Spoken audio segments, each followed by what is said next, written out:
If you've ever painted a Games Workshop figure, you've painted skulls. So here's my take on painting bones, skulls, and oops, I think I added leather in there as well.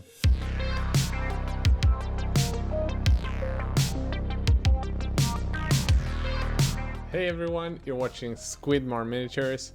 I'm Emil.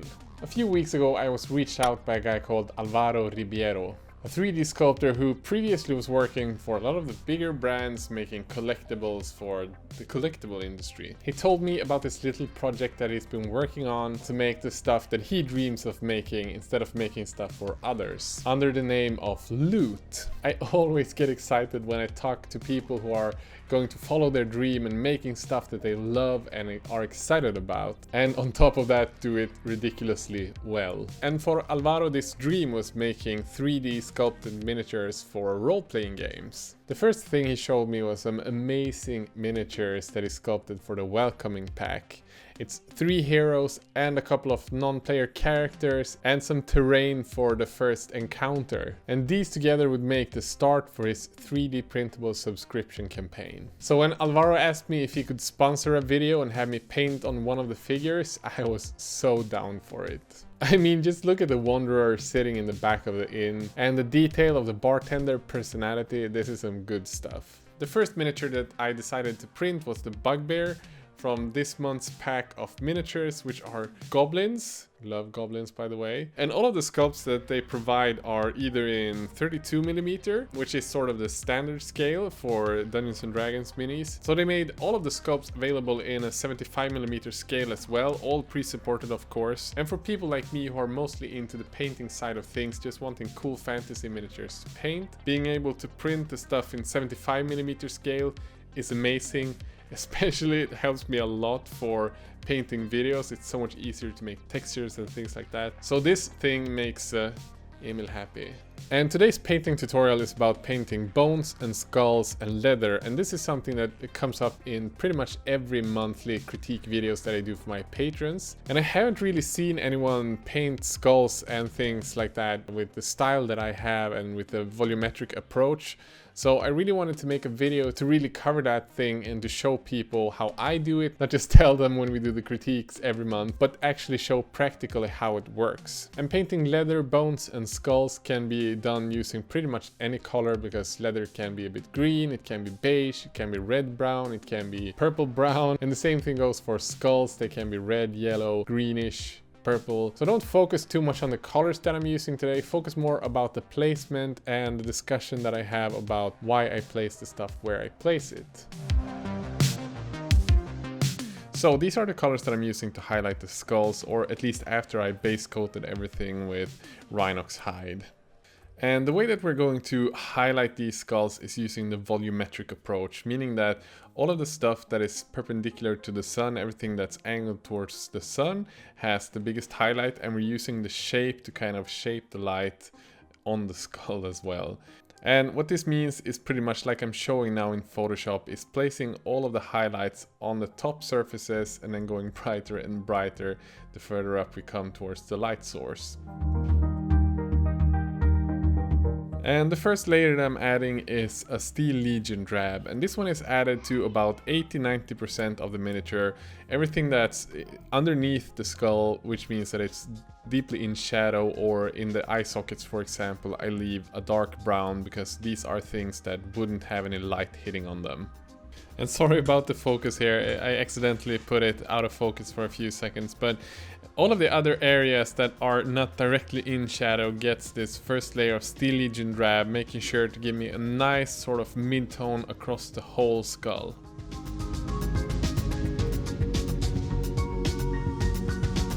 And if you are anything like me, working with semi-thin layers, adding a second coat of this first highlight can be really nice, so you don't get these flamey, spotty kind of look to the first layer, to make sure that you have like a really nice coverage.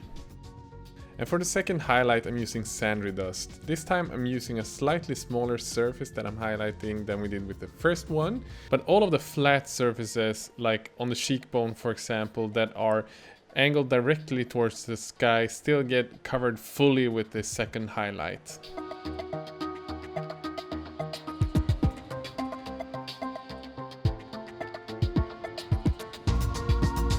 And working our way up like this, going to brighter and brighter colors, going to Morghast Bone and then Screaming Skull, and then maybe in the end adding a little bit of white to the Screaming Skull and focusing that on the most top part and in the center of the skull will give me a really nice shape of the skull and making it look a bit more realistic compared to, for example, what Games Workshop does when they highlight bone. They usually start with just one mid-tone, do a wash on that, and then add a highlight on top of it. This have given me more of the shape of the skull, it's given me a more natural feel of the color of it. And as I mentioned in the beginning, you can use any type of color you like if you want to paint green skulls, or if you want to do more of a desaturated brown or whatever type of color you want to have. That's completely up to you, and how bright you want to go with it, how much white you want to add, or how saturated colors you want to use. Again, that's completely up to you and the tone you want to have of your piece. So feel brave trying these different things and adding the colors that you want to have, and you will find your style while doing these techniques.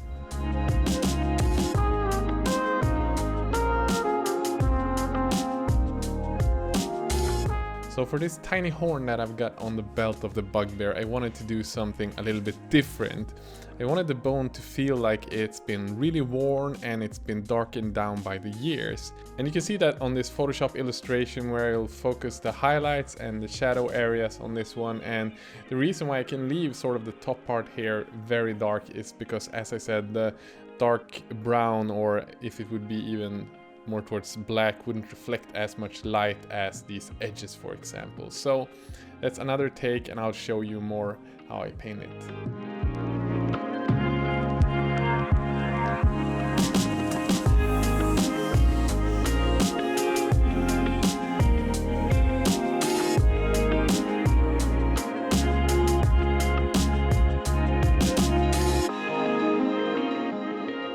So for the horn parts, I'm basing it with the first coat of Balorn Brown.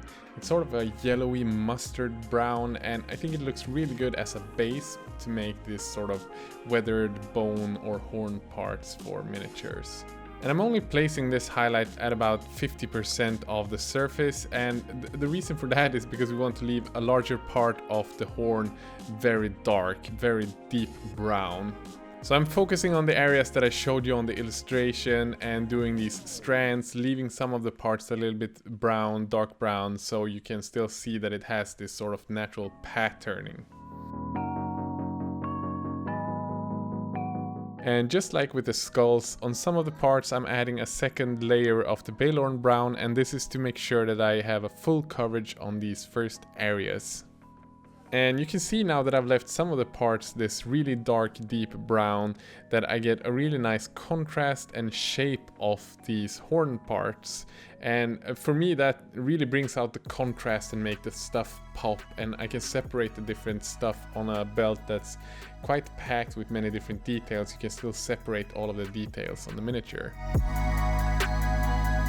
And the steps from this is really simple. I've added Screaming Skull. It's sort of an ivory color, almost white, but it still has some yellow, almost cream color to it.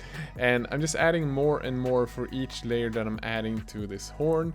And I'm adding it on a smaller and smaller surface, focusing on smaller areas, and this again gives that really nice pop, gives that really nice contrast to miniature that I want to have. So trying out something like this, just remembering to focus on the areas, painting in patterns with your brush, and you can have some sweet looking skulls or bone parts or horn parts on miniatures without having to spend ages in mixing washes or different weird techniques that maybe work on some of the skulls but maybe don't work on some others.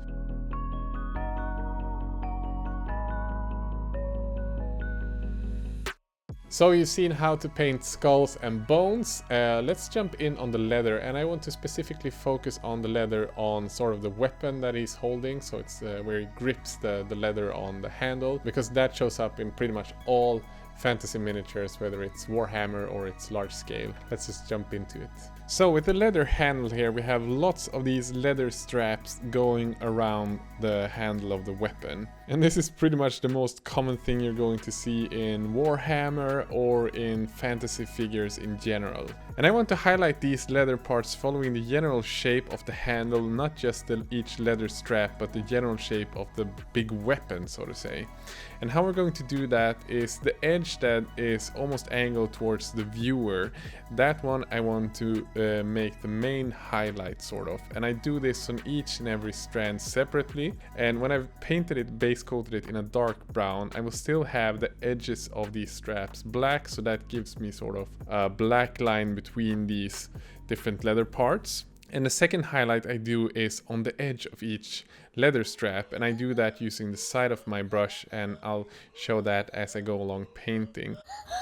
I'm using Mournfang Brown, Scrag Brown and Deathclaw Brown as the highlight colors of this leather, giving me a nice red leather look. Just like with the last horn that I painted, the first layer of Mournfang Brown here is added to about 50% of the area. And you can see quite clearly that I'm starting about 45 degrees towards the viewer on the top of this handle. And just make sure that this super dark brown, the burnt umber, is still on all of the edges of the leather straps, so you get a separation between all of them. And then I'm going to the next highlight, the next brighter color, and doing the same thing but using a smaller surface. And after this one, this is where I start doing some things differently and going to the third highlight and doing it on a smaller surface, but also adding it to the edges of this. Not going as far down on sort of the main area, but working more on the edges to frame each separate leather strap more.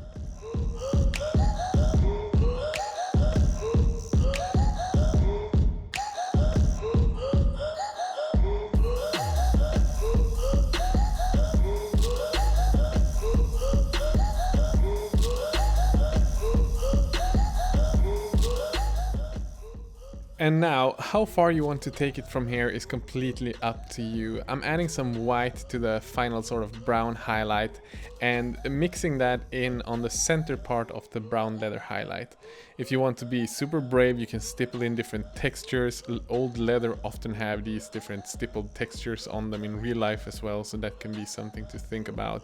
And just adding this on a smaller surface and on the edges, of course, make sure to cover the edges. And with that, depending on how far you want to go, you've got a really nice looking leather handle. And now I've only shown you how I paint the front of this, but naturally I would paint the back as well. And what I normally do when I have something like this is I paint the same way on the opposite side of this highlight, but I go about half as far with my white highlights, so it looks the same, but it doesn't go as bright, as high contrasty as it does where the light would be hitting the most.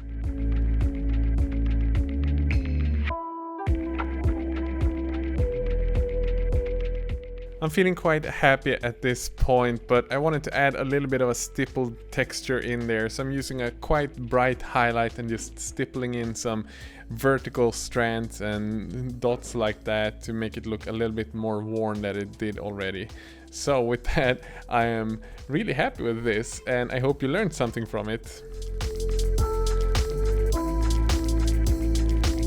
So friends, I hope you enjoyed this video and maybe learned something about painting skulls and leather that will make your stuff look a bit more realistic and grounded in real life the next time we paint it. If you're interested in checking out this week's sponsor, Loot, who made this bugbear among a lot of other cool miniatures, they just released their subscription campaign 3 days ago, and for all you Squidmarnians out there, they decided to make a super special offer, giving the 100 first subscribers 33% off for life. So instead of paying $15 monthly, you would pay $10 and you would get all of these amazing miniatures and new ones every month. So it's a super sweet early bird deal for all you Squidmar viewers. The 100 first can get this, so make sure to jump on it early to get it for $10 instead of $15. Just write the coupon code SQUIDMAR when you join and you will get that super nice early bird price. So if you like this video, don't forget to leave a like or maybe a comment. Subscribe if you want to see more hobby videos, because I release funny videos or painting videos about miniatures and painting every week.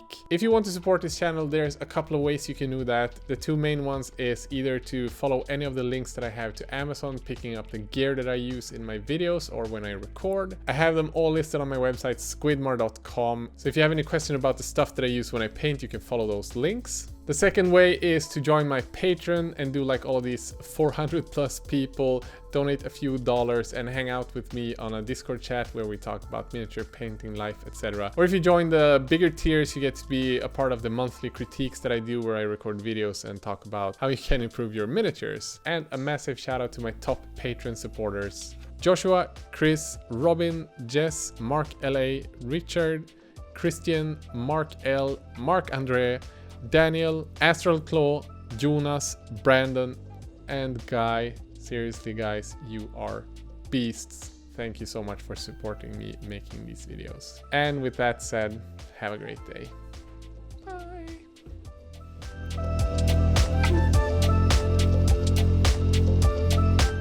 Love goblins, by the way. Goblins? It's in the inn. Goblins? It's in the inn. This makes me super happy. Goblins? It's in the inn. Goblins?